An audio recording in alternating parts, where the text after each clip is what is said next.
Overall किसके highest हैं? Overall भी कसक के ही हैं, क्योंकि कसक के ना 80 नंबर केमिस्ट्री में है, फिर 75 हैं, फिर 70 हैं, ऐसे हैं। तो ओवरऑल हाईएस्ट भी शायद कसक का ही है। चलो अभी क्लास स्टार्ट हो गई है, ठीक है, तो पढ़ते हैं। आप नेक्स्ट टेस्ट में मेहनत करो, नंबर कम मत करो भाई अपने केमिस्ट्री में, वरना तो बड़ी दिक्कत हो जाएगी। मैम उसमें ना 7 क्वेश्चन स्किप दिखा रहा था, मैंने तो 7 क्वेश्चन स्किप भी नहीं किया।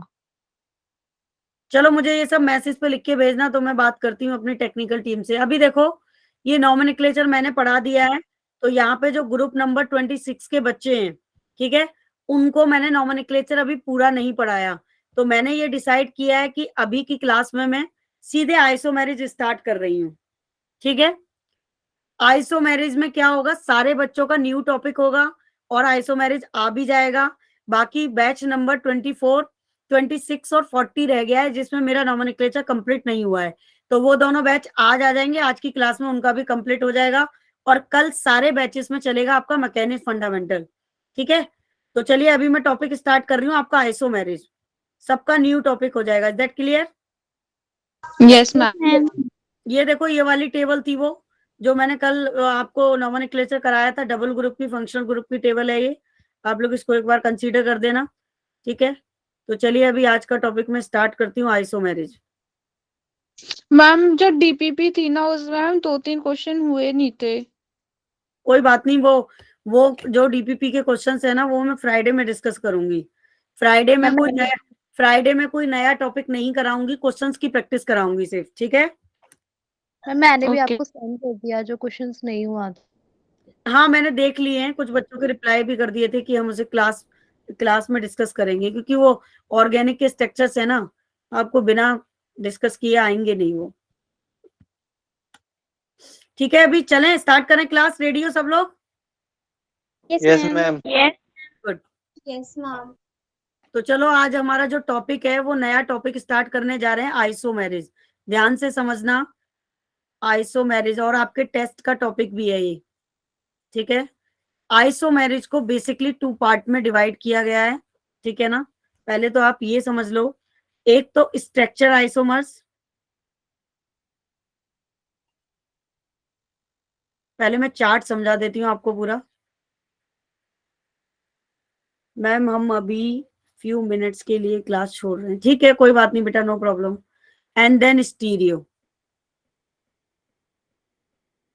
आइसोमेरिज, ठीक है।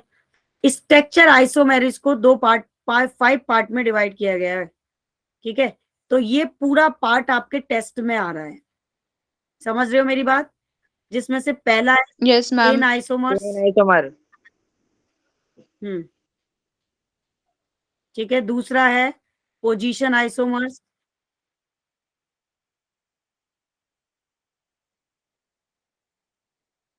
और तीसरा है फंक्शनल आइसोमर्स।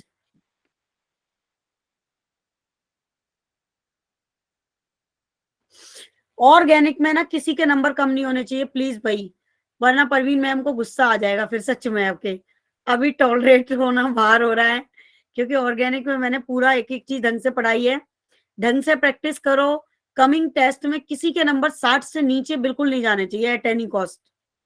70 की रेंज में मैं नंबर देखना चाहती हूँ। मुझे नहीं पता, I don't know bio bio कैसे करोगे, फिजिक्स कैसे करोगे, आई डोंट केयर, लेकिन मुझे केमिस्ट्री में किसी का स्कोर कम नहीं दिखना चाहिए, ठीक है। समझ में आ रहा है सबको? Yes ma'am. Yes ma'am. Yes ma'am. अगर आपको प्रैक्टिस क्लास चाहिए तो मैं देख लूंगी, अगर पॉसिबल हुआ तो कल भी 1 घंटे की आपकी प्रैक्टिस क्लास ले लूंगी, आपके जो ओके डाउट मैम। सीट से रिगार्डिंग, अगर मेरे पास टाइम हुआ तो। लेकिन पता वही चलेगा 1-1.5 घंटे पहले, तो मैं करा दूंगी आपको। फ्राइडे में फिर रहेगी क्लास एक्स्ट्रा, सैटरडे में भी रहेगी, तो प्लीज ऐसा मत करना। अभी देखो chain isomers, position isomers and then functional isomers, फिर इसके बाद है मेटामर्स, मेटामेरिज भी बोलते हैं इसको, ठीक है। क्या समझ में आ रहा है? उसके बाद है टोटोमेरिज, टोटोमेरिज्म आइसोमर्स, ठीक है। देखो बेसिकली जो टेस्ट में आपका आएगा, शायद आई एम नॉट कंफर्म, मेटामेरिज तक तो आएगा ही आएगा, but I am not confirm कि टोटोमेरिज आपके टेस्ट में आएगा या नहीं आएगा, ठीक है।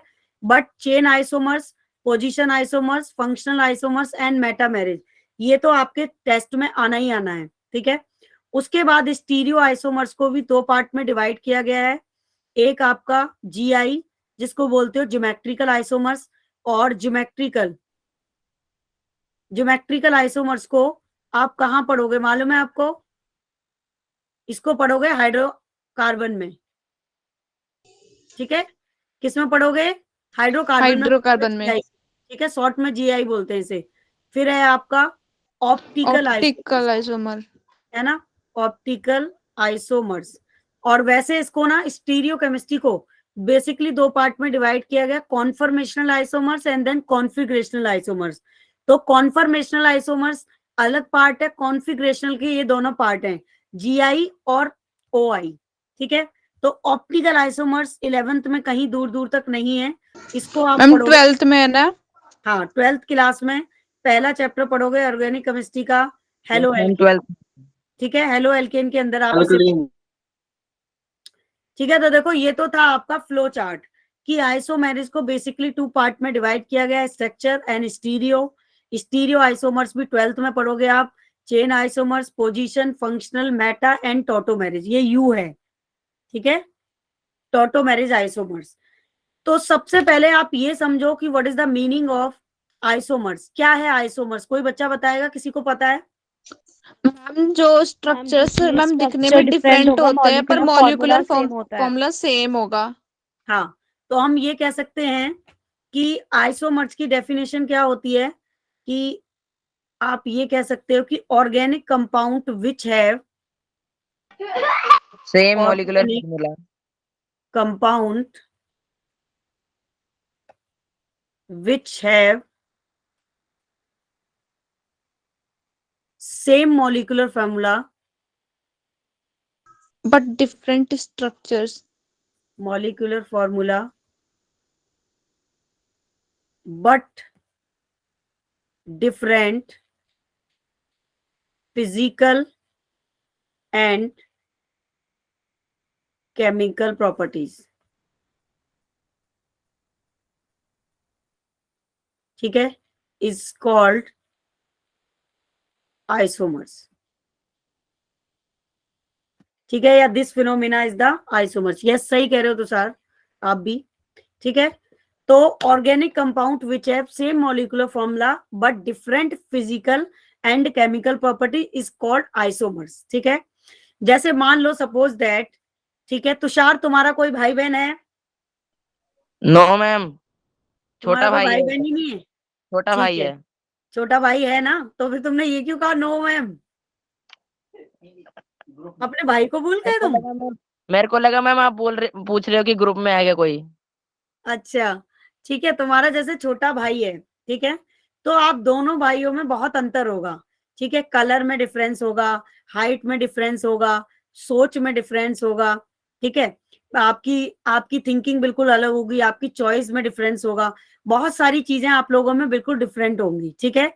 लेकिन जो आपके मॉम डैड हैं वो दोनों के एक ही हैं, ठीक है ना। तो ऐसा कोई भी कंपाउंड जिसका मॉलिक्यूलर फॉर्मूला सेम हो but different physical and chemical properties, पूरा ही अलग है ना।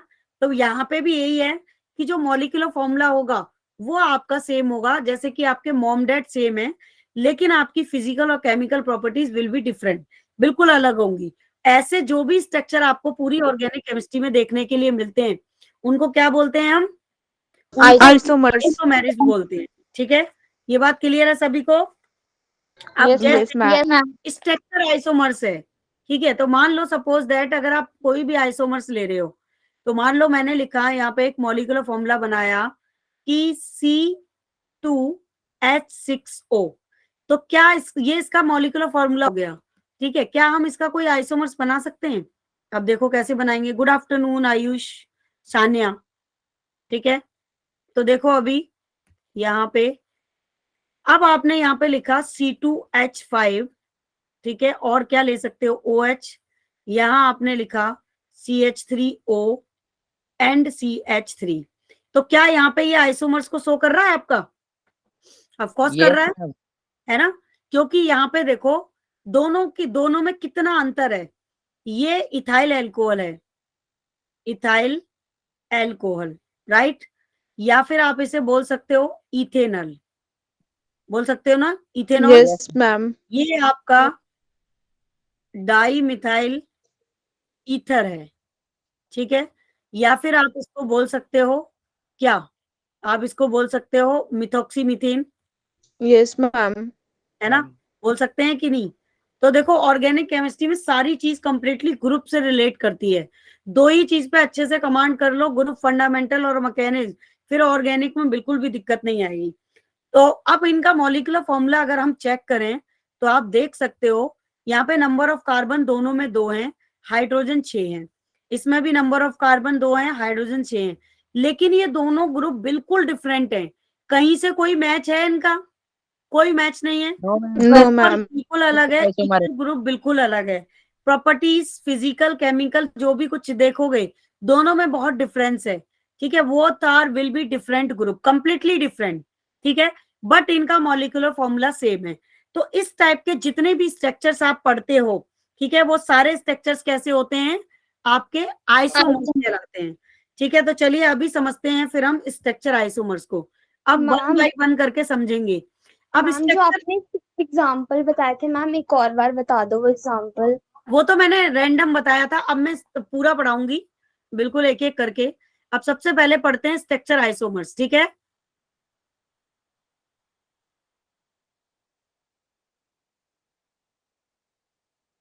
आइसो एक बार मैं दोबारा बता देती हूँ, ये वाला फॉर्मूला भी देखो। ये जो फॉर्मूला मैंने यहाँ पे लिखा है, ये बेसिकली, ठीक है, नहीं अभी नहीं बताऊंगी, ये वाला क्वेश्चन मैं पूछूंगी ना बाद में आपसे, इसलिए नहीं बताऊंगी। देखो मॉलिक्यूलर फॉर्मूला दोनों का सेम है, number of carbon 2, number of hydrogen 5, number of hydrogen 1। Molecular formula same है, सेम यहाँ पे है, number of carbon 2, number of hydrogen 6 और नंबर ऑफ ऑक्सीजन 1। तो मॉलिक्यूलर फॉर्मूला सेम है, लेकिन दोनों ग्रुप कितने डिफरेंट हैं, ठीक है। Yes ma'am. इस टाइप का जो भी स्ट्रक्चर आपको दिखेगा पूरी ऑर्गेनिक केमिस्ट्री में, वो एक दूसरे के आइसोमर्स होंगे। अब स्ट्रक्चर आइसोमर्स की बात करें तो स्ट्रक्चर आइसोमर्स का देखो, जो डेफिनेशन मैंने अभी लिखवाई वही एक डेफिनेशन सब में काम करेगी। अब आप इसकी भी डेफिनेशन ऐसे ही होगी कि organic compound which have same molecular formula but different physical and chemical properties, ठीक है, but due to different structure, ठीक है, इज कॉल्ड आइसोमर्स। यानी कि जहां पे डिफरेंट स्ट्रक्चर होंगे, बिल्कुल सही तुषार, वहां पे आपको क्या होगा, वो आपका कौन सा आइसोमर्स हो जाएगा? स्ट्रक्चर आइसोमर्स हो जाएगा। तो क्या हम इसका एग्जांपल लिख सकते हैं ऐसे, जैसे कि CH3, CH2 and CH2 and then CH3, ठीक है। और आप इसको ऐसे भी लिख सकते हो CH3 एंड CH3 और आपका CH3। तो देखो क्या दोनों के स्ट्रक्चर सेम है? नहीं, स्ट्रक्चर की वजह से जहां पे डिफरेंस क्रिएट होगा उसी को स्ट्रक्चर आइसोमर्स बोलोगे। तो यहाँ पे दोनों के स्ट्रक्चर्स अलग हैं, आप देख सकते हो, दिखाई दे रहा है? मैम जो आपने दूसरा स्ट्रक्चर बनाया वो आइसोब्यूटेन है? नहीं ये वाला, हाँ आइसोब्यूटेन है, यस। लेकिन अभी यहाँ पे देखो क्या मॉलिक्यूलर फॉर्मूला सेम है दोनों का? बिल्कुल सेम होगा। Yes ma'am. C4 और हाइड्रोजन कितने? 3, 4, 5, 6, 7, 8, 9, 10। तो यहाँ पे हाइड्रोजन हो गए 10, और सेम यहाँ पे भी होगा 3, 3, 9 और एक 10, ठीक है। तो देखो आप, ये क्या है? स्ट्रक्चर आइसोमर्स है, दोनों के स्ट्रक्चर अलग हैं। एक हमारा नॉर्मल ब्यूटेन है, ठीक है, और दूसरा हमारा आइसोब्यूटेन है। तो दोनों के स्ट्रक्चर अलग अलग हो गए। इसका IUPAC अगर लिखोगे तो ये क्या हो जाएगा? ब्यूटेन हो जाएगा, और इसका IUPAC लिखोगे तो ये हो जाएगा 2 मिथाइल प्रोपेन। कितने बच्चों को ये बात क्लियर है? Yes ma'am. मैम मेरे को क्लियर है। सबको क्लियर है? Yes ma'am. Good, very good, ठीक है। तो एक बार और दोबारा रिपीट कर देती हूँ कि different, due to different structure, अगर कहीं पे स्ट्रक्चर डिफरेंस है, स्ट्रक्चर डिफरेंट होने की वजह से डिफरेंस क्रिएट हो रहा है, तो उसको बोलते हैं हम स्ट्रक्चर आइसोमर्स, ठीक है।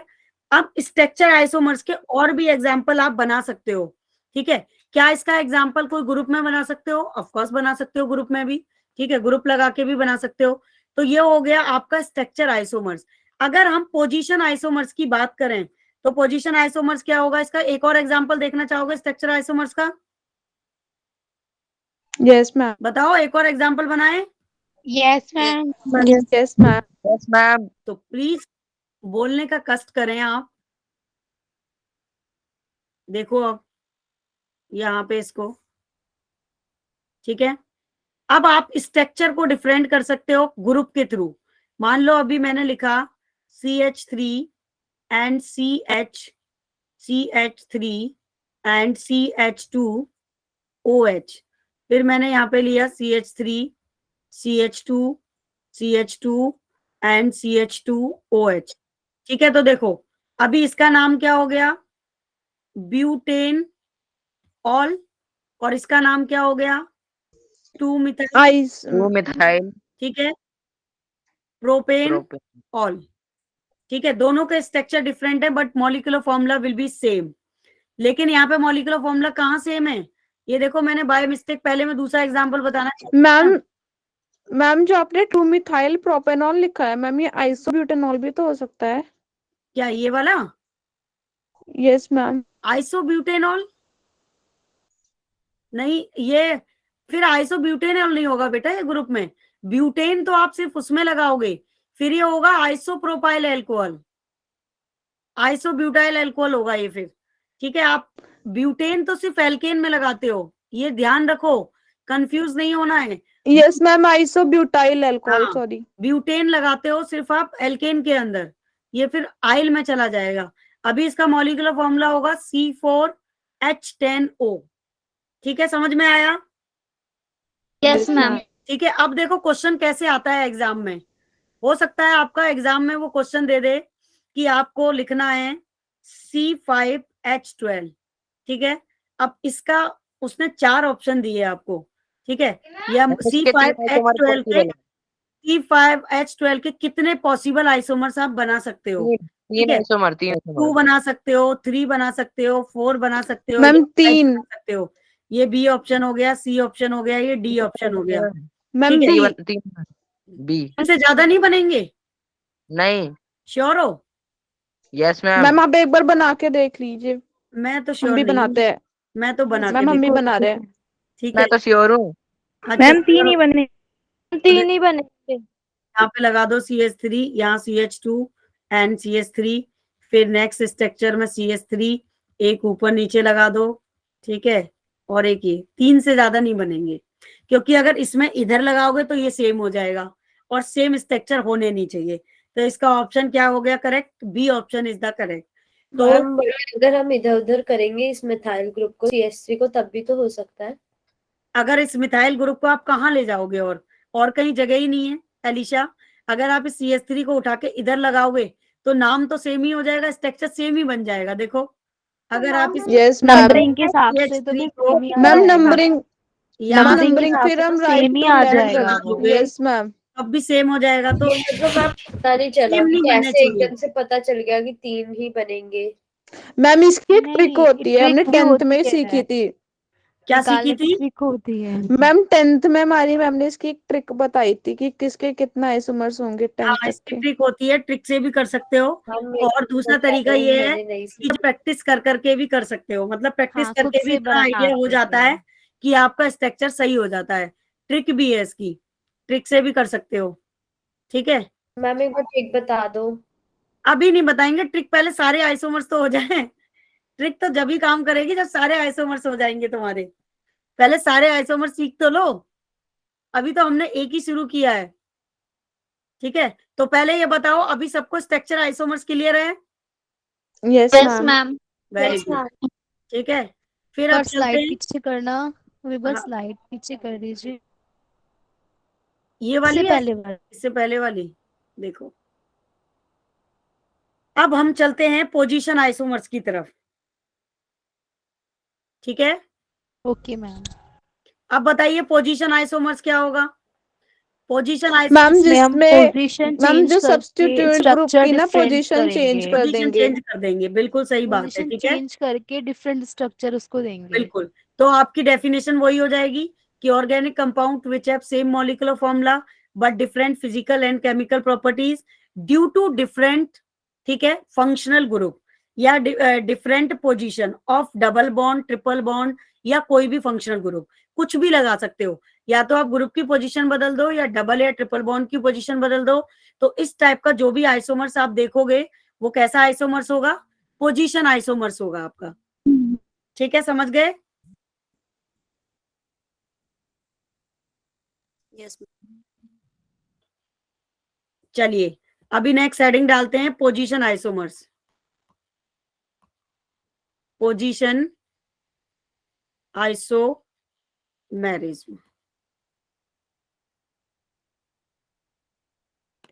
ठीक है। तो इसका एग्जांपल देखते हैं पोजीशन आइसोमर्स का, ठीक है। C3H8O, क्या बना सकते हैं इससे, कोई एग्जांपल बताओ। C3H8O का क्या एग्जांपल बन सकता है, बोलो बच्चा, जल्दी बताओ फटाफट। मैम इसका मैम प्रोपाइल अल्कोहल। CH3 और प्रोपेन टू ऑल। C2H5। क्या बेटा? मैम प्रोपेन प्रोपेन ऑयल। टू ऑल। हो सकता है कि C2H5 प्रोपेन फिर बॉन्ड लगा के हो, फिर बॉन्ड लगा के CH3। प्रोपेन टू ऑल और प्रोपेनॉल। Yes ma'am. क्या ये यस बना मैम। सकती हूँ मैं? यस मैम, यही तो प्रोपेन, प्रोपेनॉल और दूसरा क्या बना और सकते हैं? Propane two all. Propane two all. Right, ma'am propane two all. Propane two all. तो जरा इसका कॉमन नेम बताने का भी कष्ट कर लो। बिल्कुल पीयूष, प्रियांशु सही है, कॉमन नेम बताने का कष्ट करो इसका। Ma'am propyl alcohol. ये हो जाएगा iso isopropyl alcohol. Propyl. Ma'am वो सेकंड पोजीशन पे कंसीडर नहीं किया। क्या कह रहे हो बेटा? मैम आप कुछ लिख रहे हो, मैम वो दिख नहीं रहा है। नहीं दिख रहा है क्लियर? दिख रहा है। मैम दिख रहा है। मेरे फोन में भी मीटिंग चलती है भाई। स्क्रीन रुक गई है। तो बेटा आपका नेटवर्क इशू है। ये अंशिका, अनुष्का, सॉरी अनुष्का, आप ना मीटिंग को रीज्वाइन करो दोबारा। Okay ma'am. हाँ, कनेक्ट करके रीज्वाइन कर लो बच्चा। ठीक है बच्चा पार्टी। तो देखो ये हो गई आपकी पोजीशन आइसोमर्स, ठीक है। अब देखो पोजीशन आइसोमर्स में अगर हम ले लेते हैं C4H8, तो इसका एग्जाम्पल बना के दिखाओ, देखती हूँ कौन बच्चा करेक्ट आंसर देता है। 1 मिनट का टाइम दे रही हूं आपको। इसमें कैसे आप डिफरेंस कर सकते हो पोजीशन आइसोमर्स को, कौन बताएगा मैम को इसका एग्जाम्पल?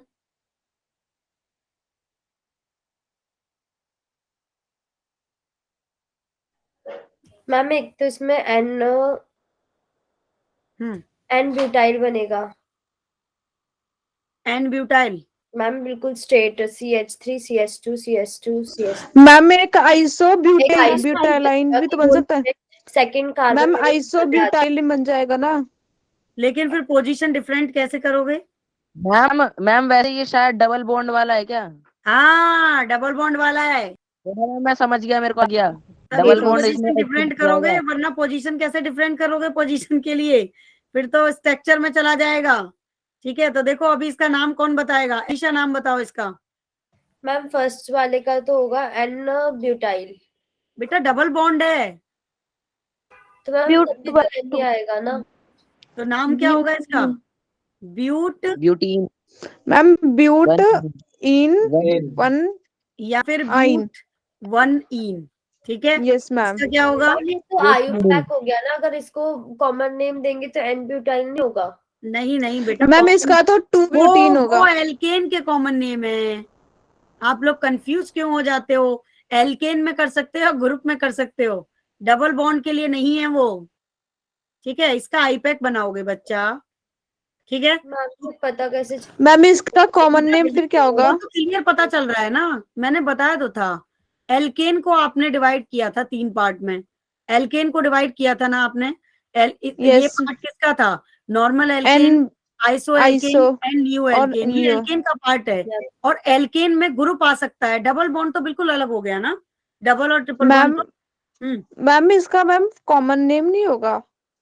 नहीं, इनका कॉमन नेम नहीं है। जिन जिन के कॉमन नेम है वो मैं बताती जाती हूँ आपको। सारे एल्केन के कॉमन नेम बना सकते हो, एल्कोहल के बना सकते हो, एल्डिहाइड, कीटोन, कार्बोक्सिलेट, ये सब के कॉमन नेम है।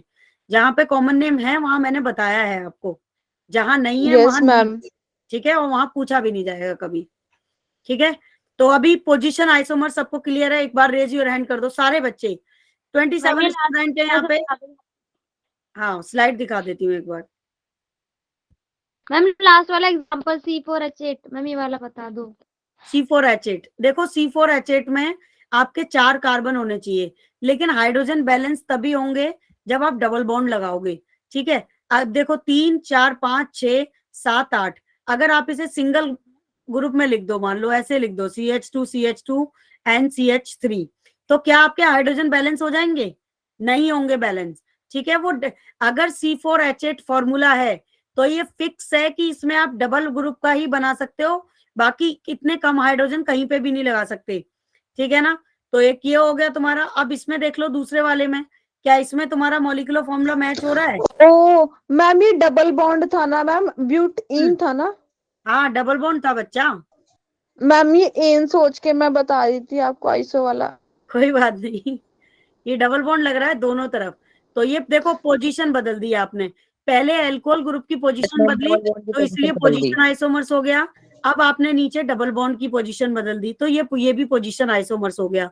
अब पोजीशन आइसोमर्स को भी बहुत सारे ग्रुप्स में आप बना बना के देख सकते हो, ठीक है। अभी देखो यहाँ मैम पे मैंने ना H को 10 कंसीडर कर लिया था 8 की कोई जगह। बात नहीं, वो तो हो जाता है, नो प्रॉब्लम। बड़े छोटी छोटी बातें तो होती रहती हैं। मतलब कि हमें अगर ग्रुप आएगा एल्केन में या नॉर्मल एल्केन होगा तो हम लोग कॉमन नेम देंगे आइसो और नियो वाले, लेकिन अगर डबल बॉन्ड या ट्रिपल बॉन्ड आएगा तो उन्हें कॉमन नेम नहीं देंगे। नहीं, क्योंकि डबल और ट्रिपल बॉन्ड की कंडीशन अलग है, उनका कोई सेकंड प्रीफिक्स भी नहीं होता है, उनका केस अलग है। डबल मैंने जहां जहां बताए हैं आपको कॉमन नेम, सिर्फ वही वही कॉमन नेम आता है, चाहे वो एंट्रेंस एग्जाम हो चाहे वो नॉर्मल एग्जाम हो, जहां मैंने बताया है सिर्फ वही आपसे पूछा जाएगा कॉमन नेम, और बाकी कहीं नहीं आएगा। अगर किसी ग्रुप का मैंने कॉमन नेम आपको नहीं डिस्कस किया है तो उसका मतलब उसका कॉमन नेम नहीं है, ठीक है। या फिर इनके आ सकते हैं केमिकल नेम, ठीक है। और केमिकल नेम भी सारे कंपाउंड्स के नहीं होते, कुछ कंपाउंड के होते हैं, जैसे एसीटोन है, ठीक है। एसीटोन का कॉमन नेम भी है, केमिकल नेम भी है, और आपका आईपैक नेम भी है। एसीटोन का अगर कॉमन नेम लिखोगे तो क्या लिखोगे? Dimethyl ketone. अगर केमिकल नेम लिखोगे तो क्या लिखोगे? एसीटोन। और अगर आप उसका आईपैक लिखोगे तो क्या लिखोगे? प्रोपेनॉन, यही लिखोगे ना? Yes ma'am. ठीक है। तो देखो अभी आपका फंक्शनल आइसोमर्स हो गया। चेन आइसोमर्स में चेन डिफरेंट होनी चाहिए, and then functional. Chain isomers तो बहुत इजी है, चेन आइसोमर्स आता है बिल्कुल स्ट्रक्चर ही है एक तरीके से।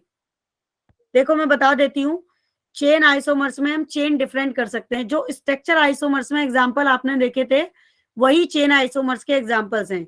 जैसे कहीं पे आपने ये कंसीडर कर दिया CH2 CH3, अब आप इसे चेन आइसोमर, ये नॉर्मल चेन हो गई, स्टेट चेन हो गई है, ठीक है। चेन आपको मैंने पढ़ाई थी 3 टाइप की, याद आ रहा है कुछ? 3 type. Yes ma'am. Branch. Branch में कन्वर्ट Yes, कर दोगे ma'am. तो ये आपका चेन आइसोमर्स हो गया, जो चेन की वजह से डिफरेंस क्रिएट हो, ठीक है। अब मैम एक सब बार और देखो, बता दो। मैम अगर मैम इन्हें रिंग में करते मैम तब भी ये चेन आइसोमर्स हाँ, में ही रहेंगे।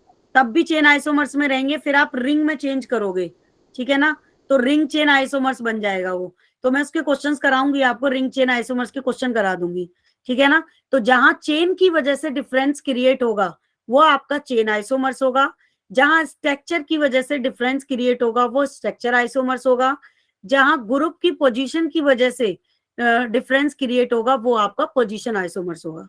बात क्लियर है सबको? Yes ma'am. Yes ma'am. अभी इसके क्वेश्चंस कराऊंगी मैं आपको, ठीक है। अभी आपको ना मैं पढ़ा दूं पहले, फिर क्वेश्चंस कराऊंगी। 3:30 बजे तक पढ़ाऊंगी, कोई दिक्कत है किसी को? नहीं मैम। No ma'am. 3:45 तक भी पढ़ सकते हैं, क्योंकि 4 बजे से ही तो है आप लोगों की क्लास। यस हाँ, यस मैम। मैम। देखो मैं आपको एक एग्जांपल अभी देती हूँ, वेट करो। मैम आज आइसोमर खत्म नहीं हो सकता? आइसोमर्स खत्म हो जाएगा, आज ही खत्म करूंगी इसे, आयुष चिंता मत करो। कल सारे ग्रुप में मैकेनिक्स फंडामेंटल चलेगा आपका नॉर्मल बैच में, आज आइसोमर्स खत्म करके जाऊंगी मैं। इसीलिए तो मैंने नया टॉपिक शुरू मैम किया शायद है। नोमेनक्लेचर में से एक रह रहा है पैक में से, बेंजीन का। नहीं, एरोमेटिक का कल करा तो दिया था मैंने, करा दिया था मैम मैम ने आपने। पैरामेटा हो तो वो भी तो बता दिया था। हाँ मैं बता दे, पर आपने एग्जाम्पल्स कम दिए थे। हाँ, एग्जाम्पल कम इसलिए दे आयुष, मैम एग्जाम्पल के लिए आपने कहा था एग्जाम्पल कि कम अगली इसलिए क्लास देता में है दूंगा। क्योंकि मेरे पास टाइम कम था, इसलिए एग्जाम्पल कम थे। कोई नहीं, वो तो मैं डीपीपी में दे दूंगी ना, और फ्राइडे को जो एक्स्ट्रा क्लास लूंगी उसमें मैं प्रैक्टिस ही कराऊंगी क्वेश्चंस की। मैम आपने कहा था मैं अगली क्लास में दे दूंगी एग्जाम्पल। मैं आपको प्रैक्टिस करा दूंगी, मैम तो वो सैटरडे की आपका क्लास क्लियर में आप होगा। थोड़े टफ क्वेश्चन बनाना। टफ क्या, जैसे पेपर प्रीवियस ईयर के क्वेश्चन ही कराऊंगी सारे। हाँ मैम, एनसीईआरटी से PYQ क्वेश्चंस कर रहे हैं, इसके अंदर थोड़ी बहुत कंफ्यूजन हो रही थी नेमिंग करने में।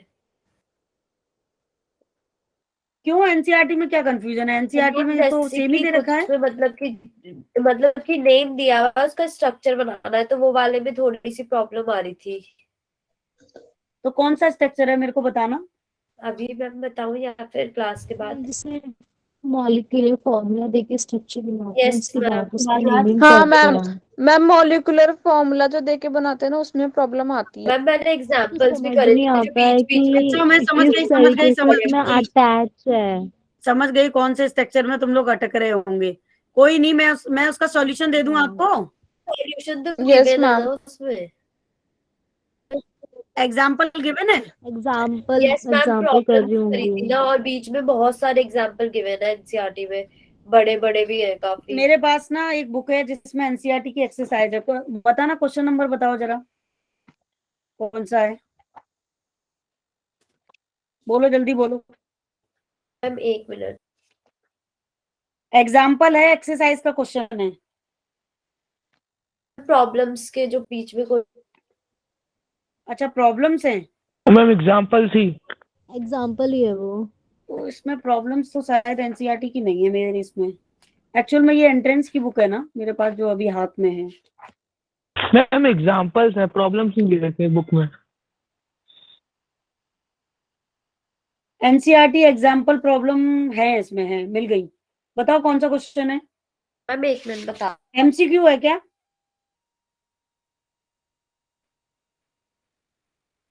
मैम एमसीक्यू है जैसे कि क्या? 12.9 के जो हाँ मैम क्वेश्चंस है। 12.9 अच्छा, में इस ही दे तरीके रखे से नहीं हैं। दे रखा है बेटा। एक मैम 12.10 के तो मेरे को समझ में ही नहीं आया उसमें कैसे उसने कर रखा है 12.10। 12.9 तो इसमें नहीं दे रखा है। एक बार दिया है 12.9, ये है क्या? Which of the two O2 and CH2 negative, ऐसा कुछ है क्या? फिर तो तुम्हें क्वेश्चन भेजना पड़ेगा, मेरे को मिल नहीं रहा है, ऐसे आइडेंटिफाइड नहीं हो रहा है। हम पिक मेरे कीजिए। पास 12.10 देखना, 12.10। 12.10 इसमें ऐसे नहीं है ना बेटा, ये एनसीईआरटी मैम आपको ना एनसीईआरटी मैम क्लास के बाद पिक भेज खींच देना के मुझे। भेज देंगे। हाँ, ये एनसीईआरटी की बुक नहीं है ना मेरे पास, ये एंट्रेंस की बुक है। बल्कि मैम एनसीईआरटी में ना और भी ज्यादा टफ टफ क्वेश्चंस लग रहे थे तो मुझे, काफी मैम बड़े एनसीईआरटी, बड़े थे। मैं तो हमेशा बोलती हूँ आपको, एनसीईआरटी के क्वेश्चंस अच्छे हैं। एनसीईआरटी के क्वेश्चन करो सारे, एक एक क्वेश्चंस करो बैठ के। टफ लगते हैं एनसीईआरटी के क्वेश्चंस। एनसीईआरटी के क्वेश्चन को करो एकदम बढ़िया तरीके से बैठ के। और जो भी डाउट हो जिस क्वेश्चन में, वो मुझे भेज दो, मैं उसका सॉल्यूशन दे दूंगी। और फिर जब हमारे पास टाइम होगा तो क्लास में डिस्कस कर लेंगे। सॉल्यूशन से भी समझ में आ जाता है किस पोजीशन पे किस तरीके से लगाया है कोई ग्रुप। चलो अभी देखो, ये फंक्शनल आइसोमर्स क्या होता है? कौन बताएगा फंक्शनल आइसोमर्स क्या होता है, बच्चा पार्टी? मैम जिसमें फंक्शनल ग्रुप की को पोजीशन चेंज करते हैं। करते हैं। मतलब जब पहले पहले दिया था ना, वही वाला है हम्म। Functional isomer. हाँ, बहुत चालाक हो तुम OH तो। वाला आयुष, OH पहला ग्रुप स्ट्रक्चर दिया था फंक्शनल उसमें। आइसोमर्स का ही था। ठीक है, तो देखो OH यहाँ वाला। पे डेफिनेशन सेम होगी कि organic compound which have same molecular formula but the different physical and chemical property but different, ठीक है, ड्यू टू फंक्शनल ग्रुप। यहाँ फंक्शनल ग्रुप ऑफ डिफरेंट होंगे। ठीक है, अगर हमें कोई ऐसा एग्जाम्पल मिले जहां फंक्शनल ग्रुप डिफरेंट है, तो वो फंक्शनल आइसोमर्स होगा। और फंक्शनल आइसोमर्स का इंपॉर्टेंट है, इससे कभी कभी एंट्रेंस में क्वेश्चन आ जाता है। एल्कीन एल्केन से तो कम सॉरी, चेन पोजीशन और स्ट्रक्चर से तो बहुत कम आता है, लेकिन फंक्शनल आइसोमर से आता है क्वेश्चन। फंक्शनल से आएगा, या फिर क्वेश्चन आपको मिलेगा मेटामेरिस से। टोटोमेरिस तो खुद ही इतनी बड़ी आईपैक है, इसको मैं पढ़ाऊंगी नहीं, सिर्फ हिंट बताऊंगी इसकी, टॉटोमेरेज आइसोमर्स होता क्या है, ठीक है। ये भी आपका सिलेबस का पार्ट नहीं है अभी, टॉटोमेरेज आप एंट्रेंस के लिए ही पढ़ते हो सिर्फ, और अगर इसको पूरा समझना है एंट्रेंस लेवल का तो कम से कम 1.5 घंटे का लेक्चर इसी एक टॉपिक के लिए चाहिए, ठीक है। मैम टॉटोमेरिज में हमारे टेस्ट में नहीं आएगा? आएगा नहीं टेस्ट में, शायद टॉटोमेरेज नहीं है टेस्ट में, लेकिन मैं पढ़ाऊंगी आपको, समझाऊंगी तो है ही कि टॉटोमेरेज होता क्या है। अगर कोई क्वेश्चन आया टॉटोमेरेज का तो बहुत सिंपल आ सकता है, और अगर ज्यादा टफ लेवल का कोई क्वेश्चन आया तो फिर मैं एक्सप्लेन कर दूंगी इसको, और क्या है, ठीक है। लेकिन मेटा मैरिज तक ही है, वो मुझे पता है कि कहाँ से बनेगा टेस्ट पेपर आपका। तो देखो फंक्शनल आइसोमर्स में सबसे पहले आप लोग मुझे ये बताओ कि एल्कोहल, इसमें ग्रुप फिक्स हैं, एल्कोहल क्या एसिटिक एसिड के साथ, एसिड के साथ में, या कीटोन के साथ में, या एल्डिहाइड के साथ में, या एस्टर के साथ में, क्या कोई एग्जांपल दे सकता है? या साइनाइड के साथ में अल्कोहल का एग्जांपल बन सकता है? बताओ, सोचो दिमाग से। मैम अगर हम अल्कोहल और एल्डिहाइड का बना ले। हाँ देखो, अगर हम अल्कोहल का बनाते हैं, ठीक है, और एल्डिहाइड का लेते हो आप, तो बना के देख लो। मान लो आपने लिया CH3, मान लो आपने लिया CH2, और यहाँ ले लिया OH, फिर आपने यहाँ पे लिया CH3 and C double bond H, क्या मैच हो रहा है स्ट्रक्चर? अब हम इसमें कार्बन Yes, नंबर ma'am. देखेंगे, कार्बन नंबर सेम है। ठीक है, मैच हो रहा है स्ट्रक्चर आपका? नहीं मैम, हाइड्रोजन हो रहा 3 मैम। और 4 मैम है, हाइड्रोजन 5 है, यहाँ पे हाइड्रोजन 1 है। 6 है, यहाँ 6 है, उसमें कभी भी 4 नहीं है बन बस। सकता, कभी नहीं बन सकता, ठीक है। एल्कोहल इनमें से किसी के साथ भी स्ट्रक्चर कभी नहीं बना सकता है फंक्शनल का, ध्यान रखना। यही इसी तरीके से एंट्रेंस में पूछा जाता है और बच्चे गलत करके आते हैं, इसीलिए मैंने आपको बताया है। यहाँ पे फिक्स हैं स्ट्रक्चर्स। एल्कोहल सिर्फ और सिर्फ किसके साथ बना सकता है, क्योंकि देखो अगर आप कार्बन लोगे तो कार्बन बढ़ जाएगा, ठीक है भाई, इस ग्रुप में तो कार्बन है ही नहीं है ना, OH के अंदर कार्बन कहाँ आता है, तो कार्बन बढ़ जाएगा आपका। तो अल्कोहल किसके साथ बना सकता है? सिर्फ और सिर्फ ईथर के साथ बना सकता है। किसके साथ बना सकता है? सिर्फ ओनली ईथर के साथ, ठीक है, समझ आया सबको? यस अब देखो कार्बोक्सिलिक एसिड ओनली सिर्फ एस्टर के साथ बना सकता है, कीटोन के साथ नहीं बना सकता, क्योंकि अगर कार्बोक्सिलिक एसिड का आप लोगे कीटोन के साथ, ठीक है, तो एक ऑक्सीजन कहां से बैलेंस करोगे आप? एक ऑक्सीजन ज्यादा हो जाएगा फिर उसमें, है ना। तो मैम बैलेंस नहीं होगा। तो कीटोन किसके साथ बनाएगा? एल्डिहाइड के साथ बनाएगा, एल्डिहाइड सर। एल्डिहाइड के साथ। एस्टर किसके साथ बनाएगा? कार्बोक्सिलिक एसिड के साथ बनाएगा। तो फंक्शनल ग्रुप में ये सारी बातें बहुत ध्यान रखने वाली हैं, इंपॉर्टेंट हैं। मैम आप एक बार मैम दूसरी स्लाइड पे लिख दीजिए मैम, कौन सा किसके साथ बनाएगा? साइनाइड आइसोसाइनाइड के साथ बनाता है, ठीक है, साइनाइड्स किसके साथ बनाएगा? आइसोसाइनाइड पढ़ाया है मैंने आपको? तो वह अभी थी कुछ नहीं मैम। देखो, आइसोसाइनाइड जस्ट उल्टा होता है साइनाइड का। साइनाइड कल के ग्रुप में मैंने पढ़ाया था CN।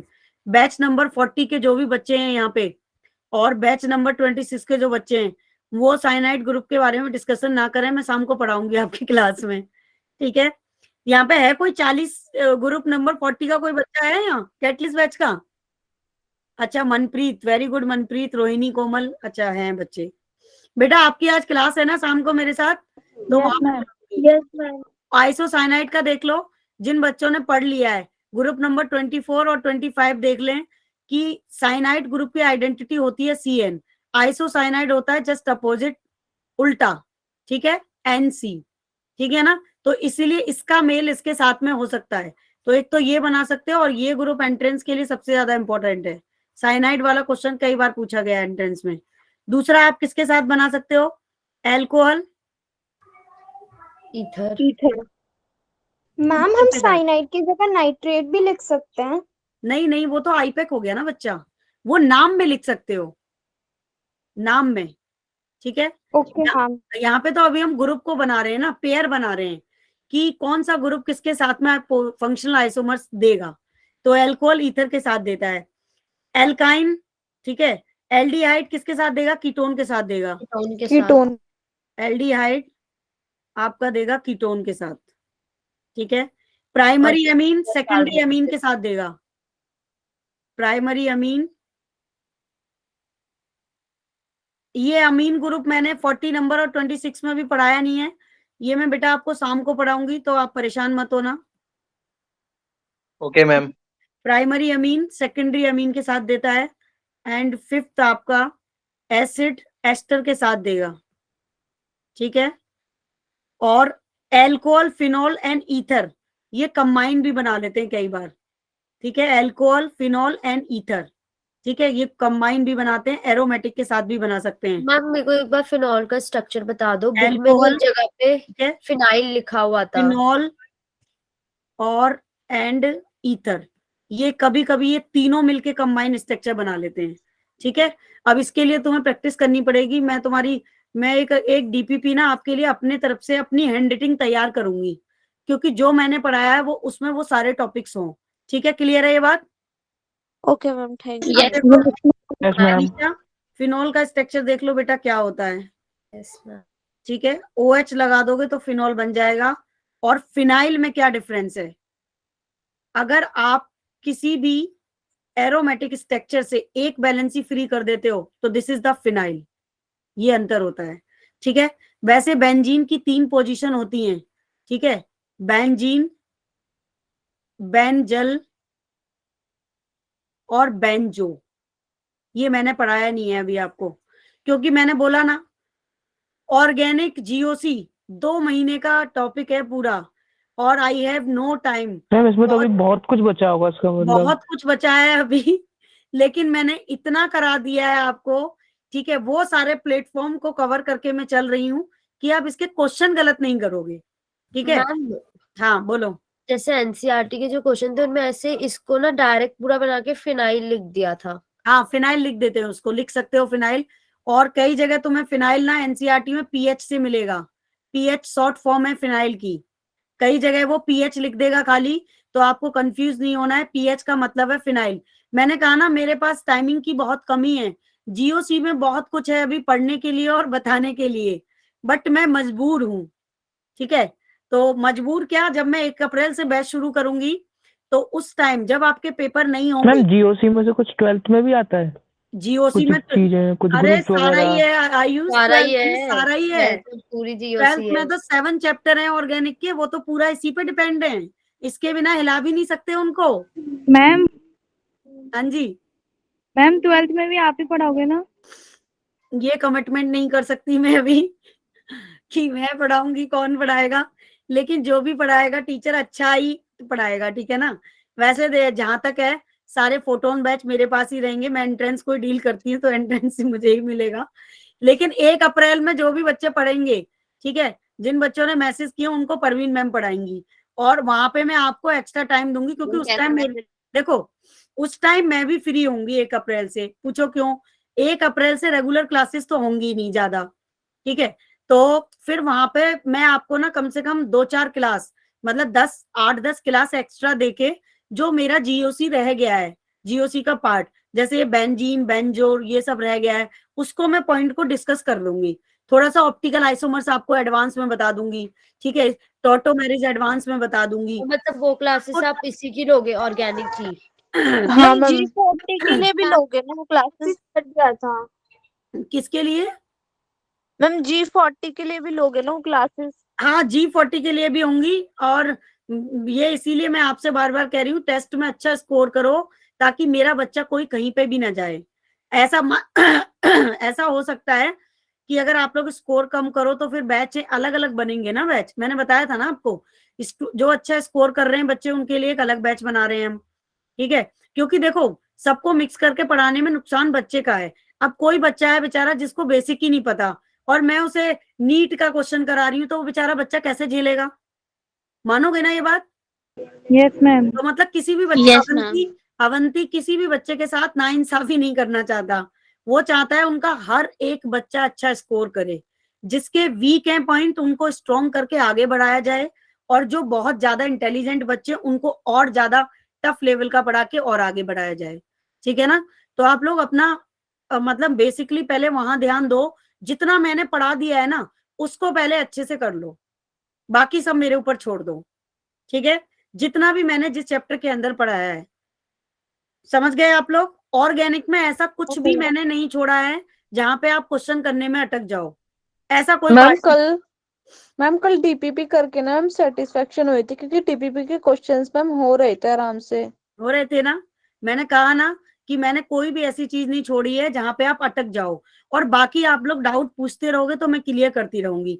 जैसे अभी अलीशा ने पूछा फिनॉल का स्ट्रक्चर क्या है, फिनाइल क्या है, तो वैसे आप जैसे जैसे क्वेरी करोगे वैसे वैसे मैं क्लियर करती रहूंगी, ठीक है। और देखो बेटा, क्वेरी तो कभी खत्म नहीं होती, हम सारी जिंदगी भी पढ़ते रहेंगे ना तब भी क्वेरी। मैम पर ऑर्गेनिक में मैम ऐसा होता है मैम, आज मैंने पढ़ लिया मैम, फिर मुझे कल मैम दोबारा उसी टॉपिक में डाउट आ जाता है, फिर से नया डाउट आ जाता है। वो तो आपको जितनी बार पढ़ोगे ना उतनी बार पिक्चर क्लियर होगी, वो तो रिवाइज करते रहना पड़ेगा ऑर्गेनिक में। ऑर्गेनिक ऐसे नहीं कर सकते आप कि जैसे आपने आज ऑर्गेनिक परवीन मैम ने पढ़ा दिया तो 10 दिन गैप करके आपने उसे टच ही नहीं किया। अगर आपने ऐसा कर दिया तो बिल्कुल वापस जीरो पे आ जाओगे ऑर्गेनिक में, जहां से शुरू किया था ना वहीं पे। बहुत जल्दी भूलते हैं इसको, ठीक है, स्किप बहुत जल्दी होती है ऑर्गेनिक दिमाग से। इसके रिवीजन के लिए तो आपको रेगुलर टाइम रखना पड़ेगा, चाहे आप मतलब पेपर में मत रखना, उसके बाद तो रखना पड़ेगा जब आप 12th में आओगे। Yes ma'am. अगर भूल गए तो फिर काम खराब हो जाएगा। मैम 12th में स्टार्टिंग से ही रखना होगा। हाँ, नहीं वैसे 12th में जो भी टीचर आपको पढ़ाएगा, अगर मान लो मैं पढ़ाती हूँ सपोज दैट, है ना, तो मैं 12th में फिर से बेसिक से पढ़ाऊंगी। मेरी एक आदत है, मेरी अच्छी आदत समझ लो चाहे गंदी आदत समझ लो, मैं कोई भी चैप्टर शुरू करती हूँ, चाहे वो मेरे पुराने बच्चे हो चाहे नए बच्चे हो, मैं बेसिक से ही पढ़ाती हूँ, क्योंकि बच्चे भूल भी जाते हैं कई बार। तो मैं बेसिक से ही पढ़ाऊंगी आपको, अगर मैं पढ़ाऊंगी तो। लेकिन फिर भी जब मैं बेसिक से पढ़ा रही होंगी तब आपको कोई चीज नई नहीं लगेगी, तब आप ये नहीं सोचोगे कि ये टॉपिक हमने सुना ही नहीं है या पढ़ा ही नहीं है। समझ रहे हो मेरी बात। और जब मैं पढ़ाऊंगी तो कुछ तो हमारे दिमाग में याद रह जाता है, जैसे ही वो चीज आपके सामने आएंगी आपको रिवाइज हो जाएंगे और याद आ जाएगा। आएगा या नहीं आएगा? यस। इसलिए हमारे हैंड से ना कोई चीज बचनी नहीं चाहिए। Yes ma'am. ये नहीं पढ़ा था, ठीक है।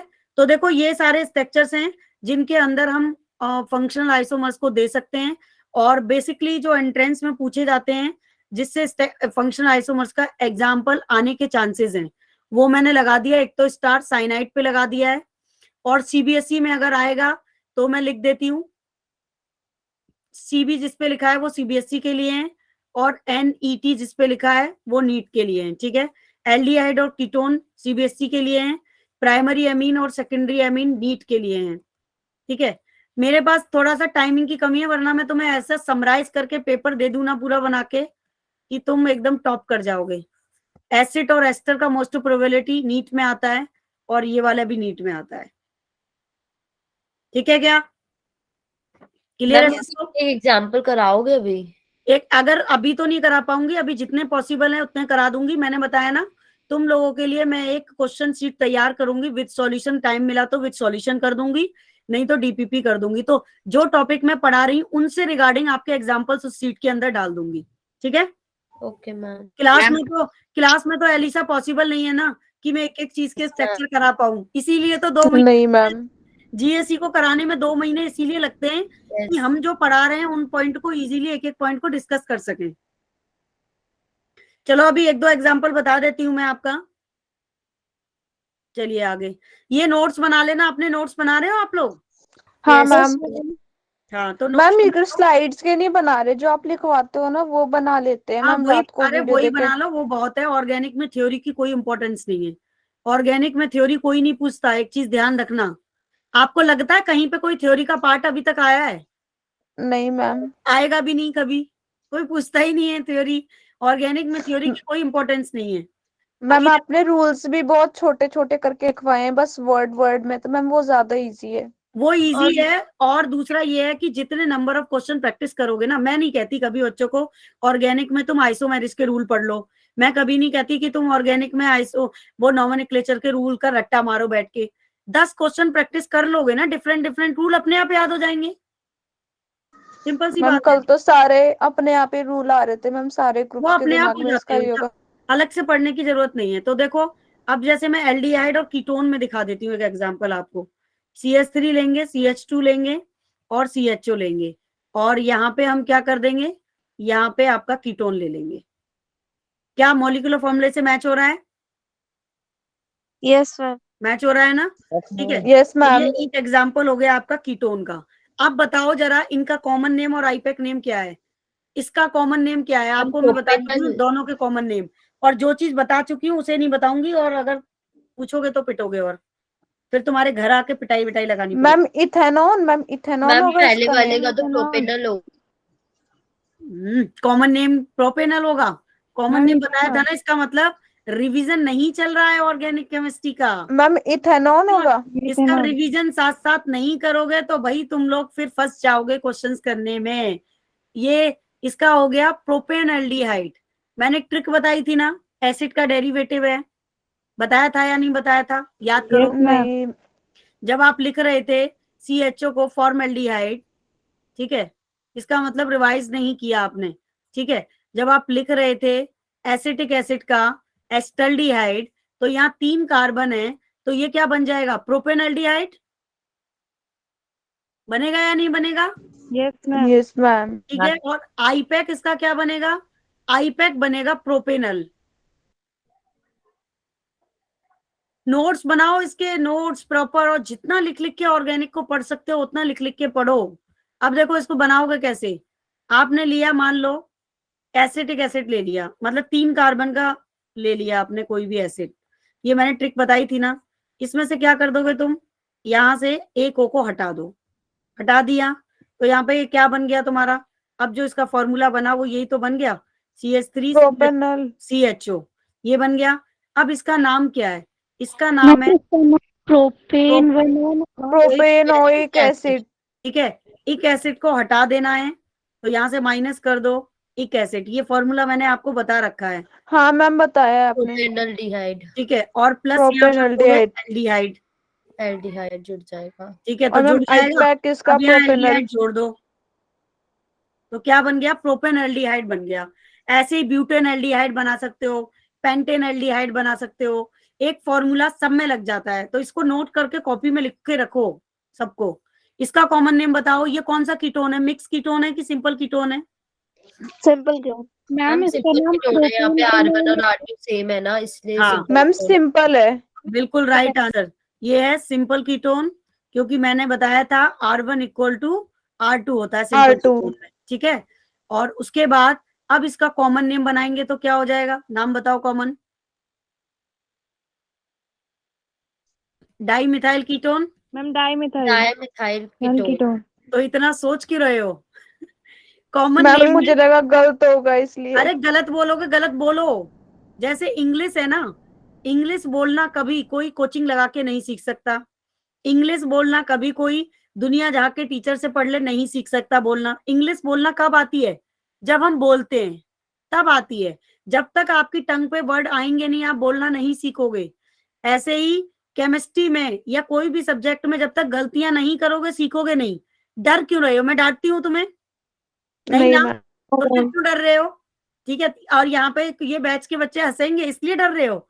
ये तुम्हारे ही तो फ्रेंड है, ठीक है। जितना तुम्हें आता है उतना इनको आता है। मैम गलतियां सबसे होती हैं। गलतियां सबसे होती हैं। गलत बोलो सही बोलो, लेकिन बोलो, मन में मत रखो किसी चीज को। सही करने के लिए मैं बैठी हूं ना आपके साथ, हमेशा एक ही बात बोलती हूँ हर बच्चे से कि सही करने के लिए परवीन मैम है आपके साथ। गलत करो सही करो लेकिन आंसर करो, बस मेरा यही कहना है सिर्फ। Okay ma'am. तो जो मन में आया बोलो उसको। तो और मैंने आपको बताया हमेशा एक चीज ध्यान रखो, हिंदी में नोट कर लो, एक पेपर लेके दीवार पे पेस्ट कर लो, कुछ भी करो। ऑर्गेनिक को सबसे अच्छा पढ़ने का तरीका है कैलेंडर बना लो ऑर्गेनिक का। एक दिन सारे ग्रुप कर लिए, एक दिन सारे कॉमन नेम देख लिए, एक दिन सारे रूल्स लिख लिए, अपने आप बुक के नहीं अपने तरीके से लिखो चीजों को, तब देखना कितनी जल्दी याद होंगी। कॉमन नेम में हमेशा आयल आता है, एल्काइल आता है, ये ध्यान रखो। तो सबसे पहले ये देखो किसी भी स्ट्रक्चर का कॉमन नेम बना रहे हो, यहाँ क्या आ रहा है? इथाइल आ रहा है, मिथाइल आ रहा है, प्रोपाइल आ रहा है, ब्यूटाइल आ रहा है। सिंपल सी बात है, मिथाइल आ रहा है। और कितनी बार मिथाइल आ रहा है? 2 बार आ रहा है। और 2 बार कोई एक जैसी चीज आती है तो डाई लगाते हो, ठीक है। ग्रुप कौन सा आ रहा है? कीटोन आ रहा है, तो कितना इजी है common name, di methyl ketone हो गया, ठीक है। अब आईपैक बना रहे हो तो नंबरिंग कर दो 1 2 एंड 3, तो आईपैक क्या हो जाएगा इसका? 2 प्रोपेनॉन, 2 प्रोपेनॉल। ये हो जाएगा बस। इतना सा काम करना है, इसमें कुछ टफ था? No ma'am. तो प्रैक्टिस करो, practice is make perfect solution. अरे तुम लोगों को तो बहुत आता है ऑर्गेनिक केमिस्ट्री में। जब परवीन मैम 11th क्लास में थी इतना भी नहीं जानती थी, रह भी नहीं आता था केमिस्ट्री का। मुझे तो ये लगता था ये सब क्या है, मैं जिंदगी में केमिस्ट्री कर पाऊंगी कि नहीं कर पाऊंगी। सीरियसली बता रही हूँ आपको, मुझे नहीं आता था आईपैक, मुझे 12th तक नहीं आया। 12th क्लास में बोर्ड के पेपर में एक आईपैक का क्वेश्चन आया, जो कि परवीन मैम से गलत हो गया, क्योंकि उनको आया ही नहीं कभी आईपैक समझ में। लेकिन एक दिन किसी ने मेरे को इंसल्ट किया, तभी मेरा दिमाग खराब हो गया। मतलब टीचर ने बुरी तरीके से डांट दिया, तुम्हारे बस की नहीं है साइंस पढ़ना, तुमने क्यों ले ली साइंस, तुम साइंस के लायक नहीं हो। पहले तो टीचर बहुत उल्टा सीधा सुनाते थे, उन्होंने फिर मेरा ईगो हर्ट कर दिया कि पता नहीं कहाँ से आ जाते हैं मुंह उठा के और साइंस ले लेते हैं, आप जैसे बच्चे डिजर्व नहीं करते साइंस के लिए, किसने साइंस दे दी आपको। अब मेरा दिमाग उस दिन से खराब हो गया। फिर मैंने सोचा इस केमिस्ट्री का कुछ करना है मेरे को। फिर मैंने ऐसा केमिस्ट्री पढ़ा कि आज मैं केमिस्ट्री की टीचर बन गई। मैम कैसे पढ़ा आप? मैं बताती तो हूँ आपको, लिख लिख के, प्रैक्टिस कर करके। जैसे जैसे क्लास में टीचर ने 10 एग्जाम्पल करे, ठीक है, उन 10 एग्जाम्पल को पहले देख के कर लूंगी, फिर वो मुझे याद हो जाते हैं। फिर मैं उनको बिना देखे लिख लिख के देखती थी, इतना लिखती थी। वो पहले मेरे टाइम में 2004 में मैंने 12th पास आउट किया था, एक रजिस्टर आता था 5 रुपए का, बिल्कुल उसके रफ से पेज होते थे। लिख लिख के प्रैक्टिस करती रहती थी पूरे दिन। किसी से मुझे कोई मतलब नहीं, घर में कोई गेस्ट आ रहा है, रिलेटिव में कोई फंक्शन है, शादी है, मुझे कोई मतलब नहीं, मेरे को सिर्फ अपनी पढ़ाई करनी है। मेरे को सनक लग गई थी कि मुझे डॉक्टरेट बनना है, डॉक्टर क्वालिफाइड करना है मुझे, मतलब मेडिकल निकालना है मेरे को। तो फिर मैंने अपना केमिस्ट्री पे काम किया। इसीलिए मैं आपसे कहती हूँ जो सब्जेक्ट आपका वीक है, सबसे ज्यादा काम उस पे करो। जैसे मेरा बायो बहुत अच्छा था, बायो तो मैं बहुत ही कम पढ़ती थी, पूरे दिन में बायो 1 आध घंटे का भी पढ़ ली तो बहुत है, या 2 घंटे पढ़ लेती थी। बायो में शुरू से अच्छी थी मैं, तो उसमें मैं पढ़ती ही नहीं थी। मेरा वीक था केमिस्ट्री, ठीक है। फिजिक्स भी मैं कर लेती थी, इतना की मुझे दिक्कत नहीं आती थी। सबसे ज्यादा वीक सब्जेक्ट मेरा केमिस्ट्री था, मैं सबसे ज्यादा उसी को पढ़ती थी। इसीलिए आप फिर स्ट्रांग हो गया। और आज देखो, आपको यकीन है कि परवीन मैम का कभी 11th 12th में केमिस्ट्री इतना वीक होगा? मैम बिलीव नहीं होता। बिलीव नहीं होता ना? तो आपके सामने सुनने को मिलती है, रियलिटी होती नहीं है। आपके सामने एक अच्छा खासा जीता जाता है एग्जाम्पल बैठा है। तो दुनिया में ऐसा कोई काम नहीं है जो आप चाहो और ना हो, ठीक है। केमिस्ट्री भी कोई बहुत बड़ी बात नहीं है, आप इसकी प्रैक्टिस करो। हम कर लेते हैं, 2-3 दिन तक याद रहता है, 1 हफ्ते तक याद रहता है, उसके बाद तो फिर तो निकल जाता है। वो इसलिए निकल जाता है क्योंकि फिर तुम रिवीजन बंद कर देते हो। मैंने कभी रिवीजन बंद ही नहीं किया केमिस्ट्री का, हमेशा करती रही। भी तो पढ़ने होते हैं, तो फिर केमिस्ट्री कब पढ़े? यानी कि इतने सारे हमारे पास टाइम मैनेज करना पड़ेगा आपको। बस मेरे साथ एक प्लस पॉइंट था, मैं स्कूल नहीं जाती थी, तो मैं अपना 2-2 घंटे सब सब्जेक्ट को देती थी। सुबह से लेके बैठ के 3-4 घंटे केमिस्ट्री को दे दिया, फिर 1 घंटे फिजिक्स उठा के देख लिया। जाना पड़ेगा, गवर्नमेंट की तरफ से आया है ना, सीबीएसई की तरफ से हाँ, वो तो जाना पड़ेगा। स्कूल आना पड़ेगा, वरना भी पेपर नहीं देने देंगे सर स्ट्रिक्टली। हाँ ये तो है बच्चा, आप क्या कर सकते हो, लेकिन थोड़ा थोड़ा मैनेज करो। मैम मैं तो बहुत कम स्कूल गया हूँ। 10-10 मिनट निकाल लो। आयुष तुम्हारे स्कूल वाले अच्छे होंगे। मैम नहीं मैम, मैम मैम लास्ट में ना, बच्चों को स्कूल आना है रेगुलर, इतनी मैम लास्ट में ना अटेंडेंस काउंट होती है, और जिसकी अटेंडेंस कम होगी मैम उसे एग्जाम में अपीयर नहीं करने दिया जाएगा। मैम मेरी क्लास में बोर्ड में यही तो प्रॉब्लम है। मतलब एंट्रेंस के साथ ना थोड़ी दिक्कत होती है। देखो, जब बच्चे कोटा में जाते हैं कोचिंग करने, तो वहां पे पता है प्लस पॉइंट क्या होता है, वो कोटा डमी स्कूल है, कोटा वालों को ही टाई अप होते हैं स्कूल वालों से, तो वो ना बच्चों को स्कूल जाने नहीं देते। वो अटेंडेंस, उनकी प्रैक्टिकल मार्क्स वगैरह सब मैनेज करा देते हैं, तो बच्चे सुबह से शाम तक एंट्रेंस की तैयारी ही करते हैं। तुम्हारा सबसे बड़ा प्रॉब्लम है स्कूल का, स्कूल में बहुत टाइम खराब हो जाता है आप लोगों का। मैम बहुत ज्यादा, कुछ भी नहीं हुआ, एक भी कोई सॉल्यूशन भी नहीं है। चलो मैम टीचर भी नहीं आई थी, वही तो मैं कह रही हूँ, इसका कोई सॉल्यूशन भी नहीं है ना, हम कुछ नहीं कर सकते और इसमें। मैम एक गाइडलाइन भी तो इसी साल आ गई, बिल्कुल स्ट्रिक्टली, बिल्कुल उसके गाइडलाइन पे लिखा आ गया है। मैम पता है गवर्नमेंट को जब पता चला ना कि हम पढ़ रहे हैं, तो हमारे लिए रुकावट कर दी उन्होंने। नहीं ऐसा नहीं है, ऐसा मत सोचना कभी। पता है मैं जब भी कोई काम करती हूँ ना, देखो ये एग्जाम्पल बेटा आप लोग कर लेना, मैं जब भी कोई काम करती हूँ ना अपनी लाइफ में, वो काम कभी एक बार में हो ही नहीं सकता है, उसमें कुछ ना कुछ प्रॉब्लम जरूर आएगी। तो मैं भी ऐसा ही सोच लूं कि मेरे साथ ही दिक्कत आती है। ये सबके साथ होता है, हमें सिर्फ लगता है ऐसा। ऐसा कभी मत सोचो, ठीक है। अब देखो फंक्शनल आइसोमर्स का ये एक एग्जांपल है, देखो बच्चा, प्रोपेनॉन का है, और एक ये दूसरा एग्जांपल है। तो स्लाइड में कुछ एग्जांपल्स हैं, इनको आप कर लेना। अब मैं तुम्हें नेक्स्ट आइसोमर्स पढ़ा रही हूँ, मेटामेरिज, ठीक है। तो देखो मेटामेरिज आइसोमर्स क्या है, बहुत ही सिंपल है। मेटामेरिज की डेफिनेशन भी वही है जो तुमने बाकी आइसोमर्स का पढ़ा, कि organic compound which have same molecular formula but different physical and chemical properties and due to different alkyl chain. अब एल्काइल चेन क्या थी, आप लोग बताओ मुझे, मैंने पढ़ाया था आपको। एल्काइल चेन क्या थी हमारी, मैम जिसमें ना वो भाई एल्काइल रेडिकल क्या थे, C2H5 था, C3H7 C4H6 था, ये सारे हमारे एल्काइल थे। तो मतलब यहाँ पे ये मेटामेरिज उसी में पॉसिबल है जहां पे एल्काइल चेन का डिफरेंस क्रिएट हो। जैसे अब आप देखो एग्जांपल, देखो एग्जांपल से अच्छा समझ में आएगा। ऐसा कोई भी आइसोमर जहां एल्काइल चेन डिफरेंस हो, ठीक है, वो आपका मेटामर्स होगा। जैसे मैम मतलब CH2 का डिफरेंस हो। हाँ, CH2 का डिफरेंस हो। देखो जैसे मैंने ये ईथर का एग्जांपल लिया, तो आप इस स्ट्रक्चर को बहुत ही अच्छे से जानते हो। अगर आप इसका कॉमन नेम लिखोगे तो लिखोगे डाई इथाइल ईथर, है ना। अगर आप इसका आईपेक लिखोगे तो लिखोगे इथॉक्सी इथेन, हाँ मैम। है ना। तो देखो अब मैं क्या करूं कि मेरा मॉलिक्यूलर फॉर्मूला सेम हो जाए और ये जो एल्काइल रेडिकल है ये डिफरेंस हो जाए। तो क्या मैं ऐसे बना सकती हूँ स्ट्रक्चर को, CH3O CH2 CH2 और CH3, कर दिया डिफरेंस, हो गया ना डिफरेंस, यस मैम। है ना। यहां मैंने मिथाइल ले लिया, यानी कि ये आर बदल दिया और ये आर बदल दिया मैंने, और यहाँ पे ये दोनों आर सेम थे। तो मतलब जो दूसरा स्ट्रक्चर लिया मैंने, इसका दूसरा आइसोमर्स लिया, उसमें एल्काइल रेडिकल डिफरेंस क्रिएट होना चाहिए, ठीक है। और ये डिफरेंस जहां पे भी दिखे आपको, उसी को आप बोलते हो मेटामेरिज। लेकिन आप मॉलिक्यूलर फॉर्मूला चेक करोगे तो सेम ही रहेगा दोनों का।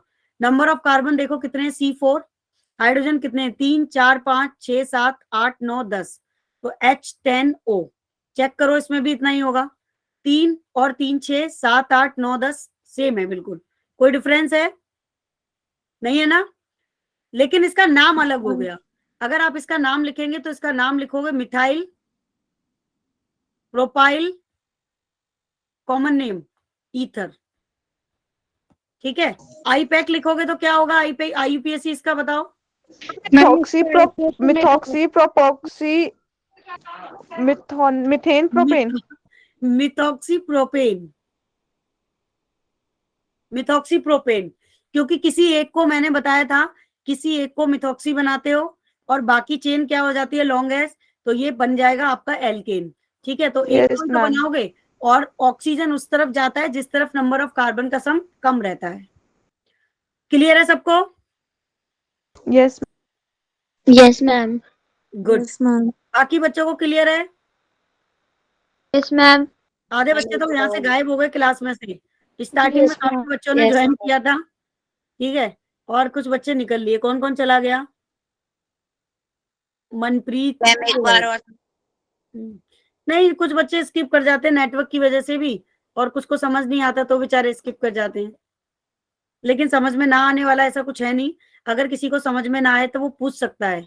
अभी देखो नेक्स्ट एग्जांपल और इसका, अब देखो मैं यहाँ पे लिख दे रही हूँ, ये इंपॉर्टेंट है। मेटामेरिज, मेटामेरिज एंट्रेंस के पॉइंट ऑफ व्यू से सबसे ज्यादा पूछा जाता है, तो मैं यहाँ लिख देती हूँ कि किस किस में इसके एग्जाम्पल देखने को मिलते हैं आपको। ईथर में मिलेगा, सल्फर में मिलेगा, ठीक है, उसके बाद NH में मिलेगा। NH क्या है, जिन बच्चों ने पढ़ लिया है ग्रुप नंबर 24 और 25 के बच्चे बताएं N क्या है और NH क्या है। Ma'am amine. N कीटोन में मिलेगा, बिल्कुल। Ma'am amide. कौन सा अमाइन है, 2 डिग्री अमाइन, ठीक Yes, है। और ma'am. ये कौन सा अमाइन है, यस मैम। मैम ये 3 डिग्री अमाइन। ठीक है। उसके बाद सल्फर में मिलेगा, क्योंकि एल्काइल रेडिकल आप इन्हीं ग्रुप में डिफरेंस कर सकते हो, बस बाकी किसी में मैम नहीं कर सकते। मैम CO लिखा आपने। नहीं नहीं, ये ईथर ग्रुप है, मैं यहाँ लिख देती हूँ ईथर, मैम लास्ट वाला ये सल्फर है, ठीक है, और ये कीटोन है, ठीक है ना।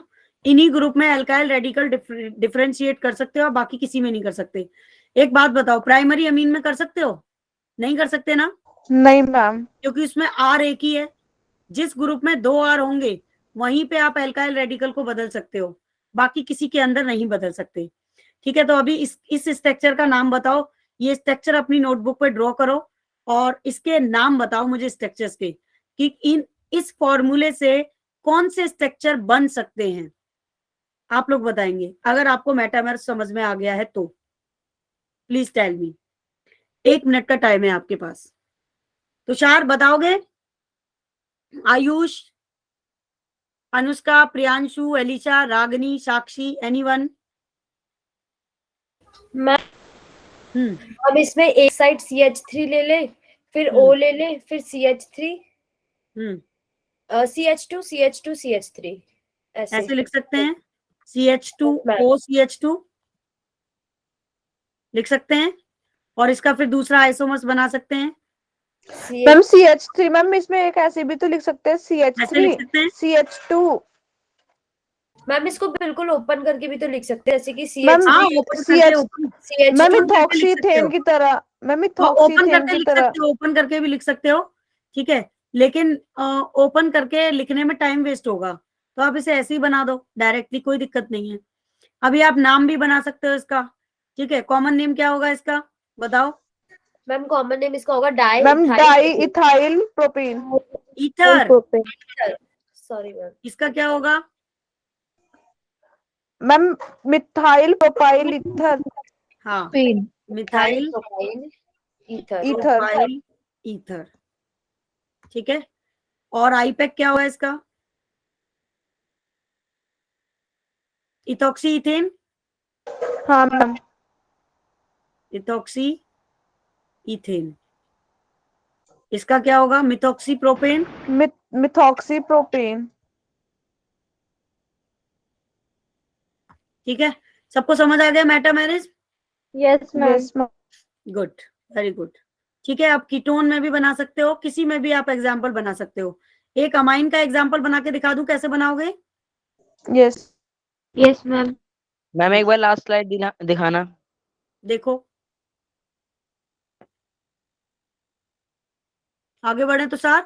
मैम हमें खुद सोचना पड़ता है, मतलब Yes, कि ma'am. कैसे बन सकते हैं ये हाँ, खुद स्ट्रक्चर्स। सोचना पड़ता है, इसी को प्रैक्टिस कहते हैं। जिस चीज को जितनी बार प्रैक्टिस कर लोगे, फिर सोचना भी अपने आप आ जाता है। एक बात बताओ, जब लाइफ में हम कोई भी काम, जिंदगी में कोई भी काम पहली बार करते हैं, वो टफ लगता है ना? जब हम उसे 2 बार कर लेते हैं और इजी हो जाता है, हाँ मैम। फिर तीसरी बार करते हैं और इजी हो जाता है, चौथी बार करते हैं और इजी हो जाता है, फिर उसके लिए हम यूज टू हो जाते हैं। जैसे कोई बच्चा बाइक चलाता है, आप में से कोई स्कूटी चलाता है? कितने बच्चे स्कूटी चलाते हैं? तुषार चलाता है। गर्ल्स चलाती हैं कोई स्कूटी? मैम मैं सीखने वाली थी, लेकिन फिर पापा ने बोला अभी मैम अभी 11th के पेपर के बाद सीखेंगे। अच्छा चलो ठीक है। देखो, जैसे तुषार स्कूटी चलाता है, तुषार अगर फोन पे भी बात कर रहा होगा ना, तो भी वो स्कूटी चला लेगा, क्योंकि हमारा दिमाग उसी तरीके से, दिमाग और हाथ सेट हो जाते हैं जब हम ड्राइव करते हैं तो। लेकिन जब हम नई नई ड्राइव सीख रहे होते हैं, तो एक एक पॉइंट पे ध्यान देते हैं। अगर मतलब जरा से भी चूक हुई, दुर्घटना घटी, है ना? तो लेकिन बाद में हम यूज टू हो जाते हैं। तो ये ना, जो हमारी लाइफ स्टाइल है ना, वही पढ़ाई भी है। जब आप कोई भी चीज पहली बार पढ़ते हो तो टफ लगती है, दूसरी तीसरी बार पढ़ोगे तो और इजी लगेगी, फिर तुम यूज टू हो जाओगे, फिर तुम्हारे दिमाग में अपने आप ही एग्जाम्पल आने लगेंगे, यहाँ ये लगा सकते हैं, यहाँ ये हटा सकते हैं। तो वो प्रैक्टिस होती है, चाहे वो ड्राइव कर लो, चाहे वो खाना खाने की प्रैक्टिस कर लो। जैसे खाने में नहीं होता है, हम लोग कई बार, जैसे मैं हूँ, मैं रात में अगर केला खा लेती हूँ कभी भी, बनाना या दही, तो मुझे तुरंत सर्दी हो जाती है ना? लेकिन अगर मैं डेली डेली ये काम करूं, तो क्या पता मेरी बॉडी उस चीज को अडॉप्ट कर ले और मुझे हैबिचुअल हो जाए। होता है ना, हमारी बॉडी भी तो होती है, हम यस मैम। रूटीनली करते हैं तो हम हैबिचुअल हो जाते हैं। एक्सरसाइज करते हैं जिम में, जिम जाते हो या योगा करते हो या वॉक करते हो, कितना दर्द होता है पहले दिन, नींद ही आती रहती है और सारे हाथ पैर ऐसे दुखते हैं कि किसी ने डंडे से अच्छे से पिटाई कर दी, कुटाई कर दी है हमारी, है ना?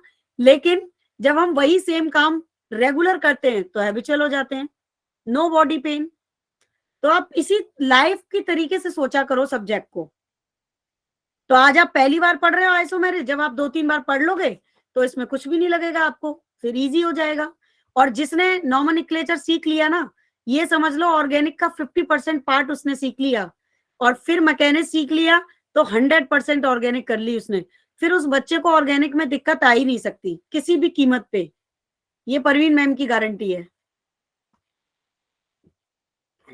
किसी विद्वान टीचर ने मुझे बताया था कि ऑर्गेनिक में 2 चीज कर लो, एक तो ग्रुप फंडामेंटल और मैकेनिक्स। मैंने इन्हीं 2 चीजों पे ऑर्गेनिक में सबसे ज्यादा काम किया और फिर आ गई समझ में।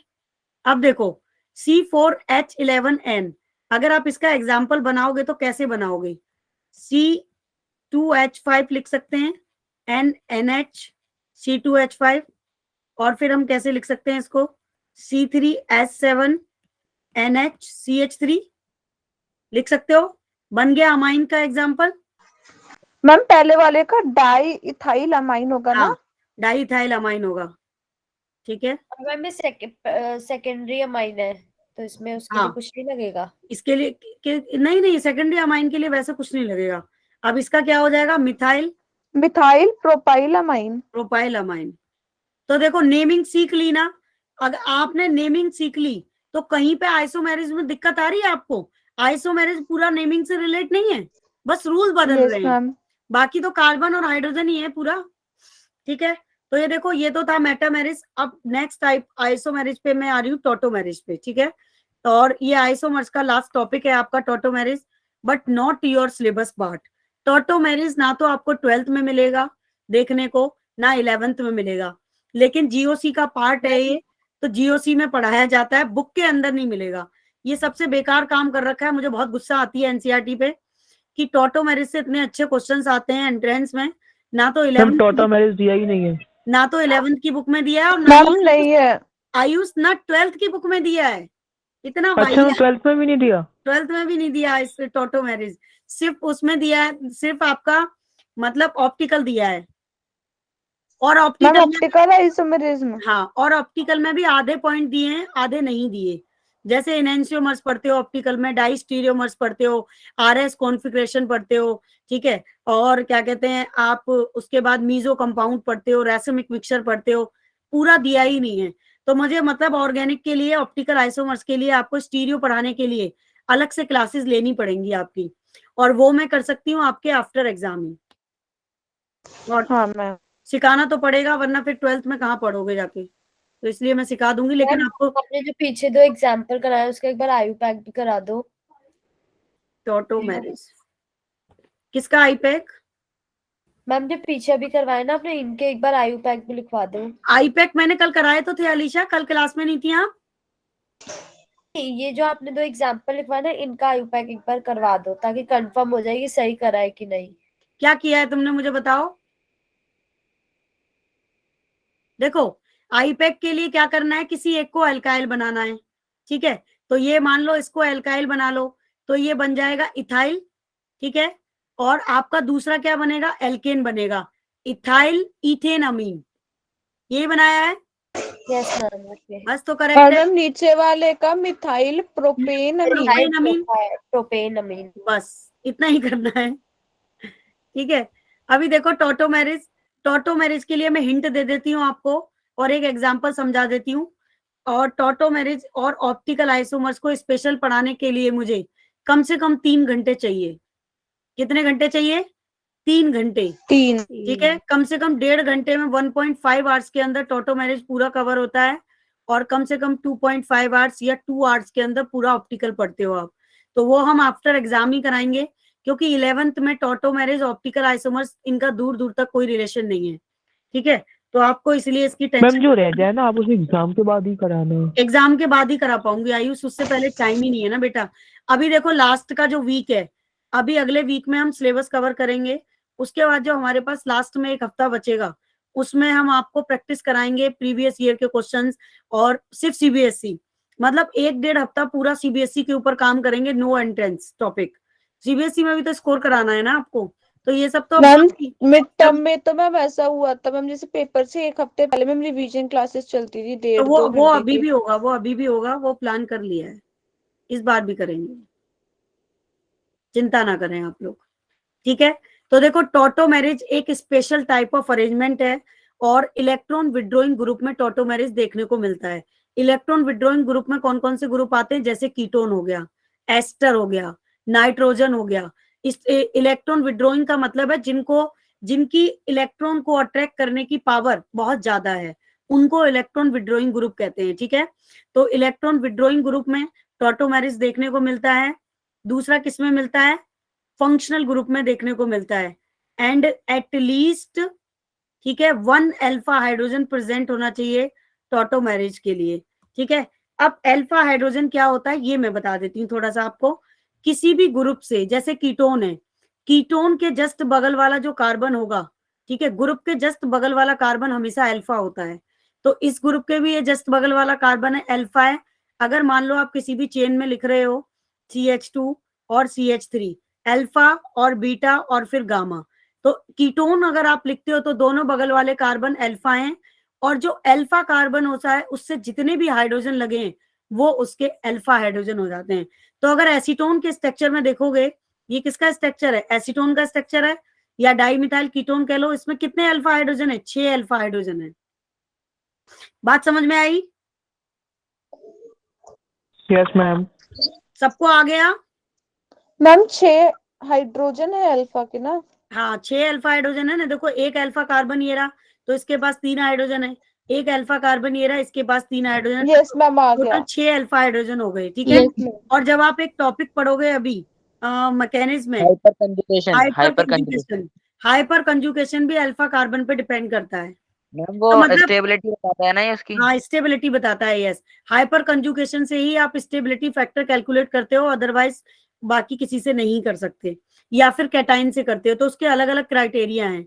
मतलब जो जितने लेवल का पढ़ना चाहिए ना GOC, अभी हमें बहुत कुछ नहीं पढ़ पा रहे हैं हम। ठीक है, तो मैम अभी देखो इसका आगे। मैम कंप्लीट करा दीजिए। अब देखो, कीटो एंड इनोल, इसमें कीटो और इनोल फॉर्म बनती हैं। ठीक है, और यहाँ पे इक्विलिब्रियम स्टेबलाइज्ड होता है, ये इक्विलिब्रियम पे होता है आपका। ठीक है, और डायनामिक कंडीशंस भी होती हैं इसमें। तो ये बेसिकली 4 पॉइंट हैं जो टॉटोमेरिस को स्टेबलाइज करते हैं। अब देखो एग्जाम्पल देख सकते हो आप इसका। जैसे मान लो हमने लिखा CH3 CH C double bond O and CH3, इसको बोलते हैं कीटो फॉर्म। कीटो फॉर्म इसलिए बोलते हैं क्योंकि यहाँ कीटोन ग्रुप आ रहा है। अब मान लो इसकी रिएक्शन सपोज दैट किसी बेस से करा दिया आपने, OH से, तो ये OH क्या है, ये इसको अपना इलेक्ट्रॉन देगा, इस वाले H को। तो जब ये वाला H इसके इलेक्ट्रॉन को अट्रैक्ट करेगा, तो ये क्या करेगा, ये अपना इलेक्ट्रॉन इसको ट्रांसफर करेगा, और अकॉर्डिंग टू मैकेनिज्म ये ऊपर चला जाएगा। तो जब ये बॉन्ड टूटेगा तो इस पर नेगेटिव चार्ज आ जाएगा, और इसके पास ये कैसे हाइड्रोजन हो गए, अल्फा हाइड्रोजन हो गए। ठीक है, इस तरफ अल्फा हाइड्रोजन कितना है, 1, और इस तरफ अल्फा हाइड्रोजन कितने हैं, 3। तो जब आप इक्विलिब्रियम पे इसका रिवर्स करोगे तो ये तुम्हारा ग्रुप चेंज हो जाएगा इनोल में। तो देखो यहाँ क्या बन गया, ये हाइड्रोजन यहाँ चला गया, और यहाँ वाला जो OH था इसने इस हाइड्रोजन को अपनी तरफ अट्रैक्ट किया, तो यहाँ पे क्या निकल जाएगा, प्लस H2O। ठीक है, अब यहाँ क्या आ गया, फिर जैसे ये हाइड्रोजन OH ने खींचा अपनी तरफ, यहाँ डबल बॉन्ड आ गया, और जब डबल बॉन्ड यहाँ आया तो ये वाला बॉन्ड अकॉर्डिंग टू मैकेनिज्म ऊपर शिफ्ट होगा, इस पे नेगेटिव चार्ज आ गया फिर। ठीक है, तो यहाँ नेगेटिव चार्ज आ गया आपका, और फिर यहाँ क्या बच गया, CH3 बच गया। तो देखो इनोल बन गया, इनोल। इन कहाँ लगाते हैं, डबल बॉन्ड के लिए, और O के लिए लगाते हैं अल्कोहल। तो ये क्या बन गया, इनोल। अगर आप इस रिएक्शन को वापस रिवर्स करोगे तो इसको फिर से प्रोटॉन मिल जाएगा, और ये किस में कन्वर्ट हो जाएगा, अल्कोहल में कन्वर्ट हो जाएगा। क्लियर है सबको? इसको कहते हैं टॉटोमेरिस। OH ने ये वाले H पे ही क्यों मतलब जाकर इलेक्ट्रॉन मैम वो कंफर्म कर दो। कार्बन अल्फा हाइड्रोजन पे ही अटैक करेगा ना, वो अल्फा हाइड्रोजन चाहिए हमें। बट मैम जैसे कि इधर वाले भी अल्फा हाइड्रोजन ही थे, लेकिन इधर 3 अल्फा हाइड्रोजन है, यहाँ पे 3 अल्फा हाइड्रोजन है, यहाँ 1 अल्फा हाइड्रोजन है, तो ये इजीली इधर शिफ्ट हो सकता है। ओके मैम ये आपने क्या बताया था मैम, इधर से NOH से ये हाइड्रोजन लेगा, फिर और मैम देखो, दूसरे कार्बन पर जाएगा, फिर ऊपर ट्रांसफर हो जाएगा, वो समझ नहीं आया। मतलब कि इसके पास कोई बेस है, तो ये जो OH है ये टूट जाएगा Na पॉजिटिव OH नेगेटिव में। ठीक है, तो ये जो OH है ये हाईली इलेक्ट्रोनेगेटिव है, ये इलेक्ट्रॉन को अपनी तरफ अट्रैक्ट करेगा। तो ये क्या करेगा, ये वाला जो OH है ये इस हाइड्रोजन को अपनी तरफ खींच लेगा और वाटर बना के बाहर निकाल देगा। जब यहां से हाइड्रोजन हटेगा तो यहाँ वैलेंसी कमी होंगी। जैसे ही हाइड्रोजन हटेगा यहाँ डबल बॉन्ड आ जाएगा, और जब यहाँ डबल बॉन्ड आ जाएगा तो ये भी ऑक्सीजन हाईली इलेक्ट्रोनेगेटिव एटम है, ये अपने इस कार्बन के इलेक्ट्रॉन को अपनी तरफ अट्रैक्ट करेगा। तो जब ये कार्बन के इलेक्ट्रॉन को, इस डबल बॉन्ड के इलेक्ट्रॉन को अपनी तरफ अट्रैक्ट करेगा तो ये कैसा चार्ज जनरेट करेगा, नेगेटिव, और यहाँ से डबल बॉन्ड टूट जाएगा। रेजोनेंस पढ़ा है कि नहीं पढ़ा? यस मैम पढ़ा है। ठीक है ना। तो यहाँ पे नेगेटिव चार्ज आ जाएगा और ये बॉन्ड टूट जाएगा, तो ये कीटो से इनॉल फॉर्म में कन्वर्ट हो गया, कीटोन से इनॉल बन गया। ठीक है। वैसे इसकी इसकी एक ट्रिक भी है, लेकिन ट्रिक मैं जब कराऊंगी जब आपको नीट का पेपर देना होगा, एंट्रेंस करोगे।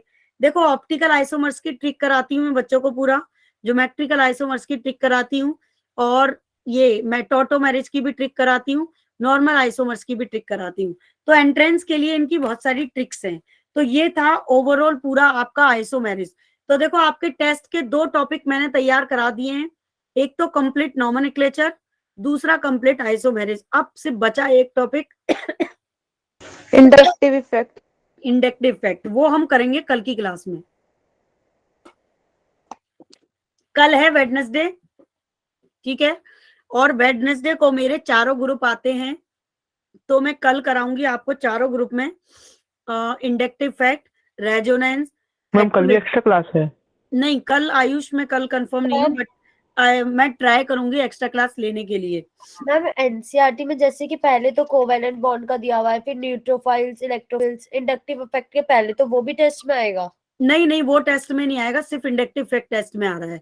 तो मैं पहले तुम्हें इंडक्टिव इफेक्ट ही कराऊंगी, उससे पहले लेकिन ये बताऊंगी कि अटैकिंग रिएजेंट क्या होते हैं। मैम वैसे आप कल ले सकते हो क्लास, कल नहीं आपकी आई 4 से 5 है नहीं, हमारे बैच में, और 3 से आप 4 ले लो, और 4 से 5 हो जाएगी, 2 घंटे की हो जाएगी आपकी फिर। अरे मैम रिकॉर्डिंग बंद कर दीजिए, रिकॉर्डिंग बंद कर दीजिए। हाँ रिकॉर्डिंग बंद कर देती है।